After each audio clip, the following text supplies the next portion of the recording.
Roughing It by Mark Twain. Last chapter, 79. I launched out as a lecturer now with great boldness. I had the field all to myself, for public lectures were almost an unknown commodity in the Pacific market.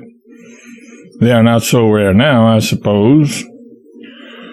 I took an old personal friend along to play agent for me, and for 2 or 3 weeks we roamed through Nevada and California and had a very cheerful time of it. 2 days before I lectured in Virginia City, 2 stagecoaches were robbed within 2 miles of the town. The daring act was committed just at dawn by 6 masked men who sprang up alongside the coaches, presented revolvers at the heads of the drivers and passengers, and commanded a general dismount. Everybody climbed down, and the robbers took their watches and every cent they had. Then they took gunpowder and blew up the express specie boxes and got their contents. The leader of the robbers was a small, quick-spoken man, and the fame of his vigorous manner and his intrepidity was in everybody's mouth when we arrived. The night after instructing Virginia, I walked over the desolate divide and down to Gold Hill and lectured there. The lecture done, I stopped to talk with a friend and did not start back till 11. The divide was high, unoccupied ground between the towns, the scene of 20 midnight murders and 100 robberies. As we climbed up and stepped out on this eminence, the Gold Hill lights dropped out of sight at our backs, and the night closed down gloomy and dismal. A sharp wind swept the place, too, and chilled our perspiring bodies through. "I tell you, I don't like this place at night," said Mike, the agent. "Well, don't speak so loud," I said. "You needn't remind anybody that we are here." Just then, a dim figure approached me from the direction of Virginia, a man, evidently. He came straight at me, and I stepped aside to let him pass. He stepped in the way and confronted me again. Then I saw that he had a mask on and was holding something in my face. I heard a click, click, and recognized a revolver in dim outline. I pushed the barrel aside with my hand and said, "Don't!" He ejaculated sharply, "Your watch, your money." I said, "You can have them with pleasure, but take the pistol away from my face, please. It makes me shiver." "No remarks. Hand out your money." "Certainly, I—" "Put up your hands. Don't you go for a weapon. Put 'em up higher." I held them above my head. A pause, then, "Are you going to hand out your money or not?" I dropped my hands to my pockets and said, "Certainly, I—" "Put up your hands. Do you want your head blown off? Higher." I put them above my head again. Another pause. "Are you going to hand out your money or not?" Again, "Put up your hand. By George, you want the head shot off you awful bad." "Well, friend, I'm trying my best to please you. You tell me to give up my money, and when I reach for it, you tell me to put up my hands. If you would only—" "Oh, now don't. All 6 of you at me? That other man will get away. Now, please, take some of those revolvers out of my face. Do, if you please. Every time one of them clicks, my liver comes up into my throat. If you have a mother, any of you, or if any of you have ever had a mother, or a grandmother, or— Cheese it. Will you give up your money, or have we got to— There, none of that. Put up your hands." "Gentlemen, I know you are gentlemen by your silence. If you want to be facetious, young man, there are times and places more fitting. This is a serious business." "You pricked the marrow of my opinion. The funerals I have attended in my time were comedies compared to it. Now I think—" "Curse your palaver! Your money! Your money! Your money! Hold! Put up your hands." Gentlemen, listen to reason. You see how I am situated. Now, don't put those pistols so close. I smell the powder. You see how I am situated. If I have 4 hands so that I can hold up 2 and throttle him, gag him, kill him. Gentlemen, don't. Nobody's watching the other fellow. Why don't some of you... Ouch! Take it away, please. Gentlemen, you see that I've got to hold up my hands so I can't take out my money. But if you'll be so kind as to take it out for me, I will do as much for you. Search him, Beauregard, and stop his jaw with a bullet quick if he wags it again. Help Beauregard, Stonewall. Then 3 of them, with the small, spry leader, adjourned to Mike and fell to searching him. I was so excited that my lawless fancy tortured me to ask my 2 men all manner of facetious questions about their rebel brother generals of the South, but considering the order they had received, it was but common prudence to keep still. When everything had been taken from me, watch, money, and a multitude of trifles of small value, I supposed I was free, and forthwith put my cold hands into my empty pockets and began an inoffensive jig to warm my feet and stir up some Latin courage.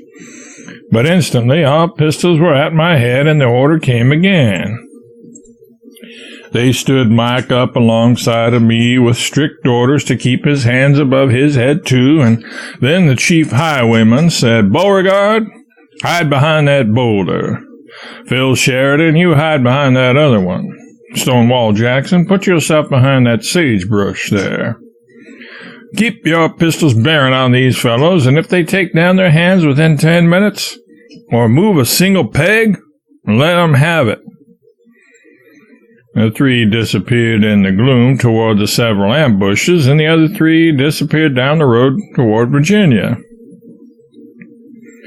It was depressingly still and miserably cold.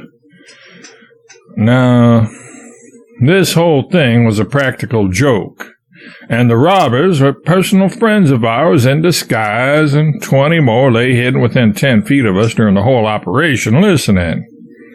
Mike knew all this and was in on the joke, but I suspected nothing of it.